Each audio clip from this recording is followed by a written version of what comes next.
ঢাকা থেকে ছেড়ে আসা 797 down up Kurigram express Jadavpur station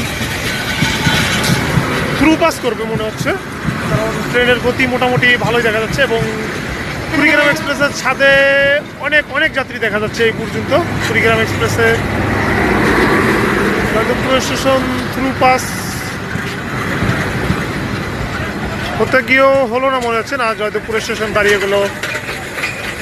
Dhaka থেকে ছেড়ে আসা কুড়িগ্রাম অভিমুখী 797 কুড়িগ্রাম এক্সপ্রেস গতকালকেও দাঁড়িয়ে গেছিলো, আজকেও কুড়িগ্রাম এক্সপ্রেস যাদবপুর স্টেশন দাঁড়িয়ে পড়লো। যাক, কুড়িগ্রাম এক্সপ্রেস সম্ভবত পদ্মা এক্সপ্রেস যেটি 760 ঢাকা প্রবেশ করবে, সেই 760 পদ্মা এক্সপ্রেসের সাথে মনে হচ্ছে যে ক্রসিং হবে। ক্রসিং জনিত কারণে 797 আপ কুড়িগ্রাম এক্সপ্রেস যাদবপুর স্টেশনের 2 নম্বর প্ল্যাটফর্মের 3 নম্বর লাইনে দাঁড়িয়ে আছে। কুড়িগ্রাম এক্সপ্রেসে যাদবপুর স্টেশন থেকে ওঠার মতন তেমন কোনো যাত্রী নাই, কারণ কুড়িগ্রাম এক্সপ্রেস অফিসিয়াল কোনো যাত্রা বিরতি যাদবপুর স্টেশন নাই, এই জন্য মূলত কুড়িগ্রাম এক্সপ্রেস কেউ দাঁড়াইলেও না। ভাই একটু সুযোগ পাইছে, সেই ফাঁকে একটু কাজ সেরে নিল।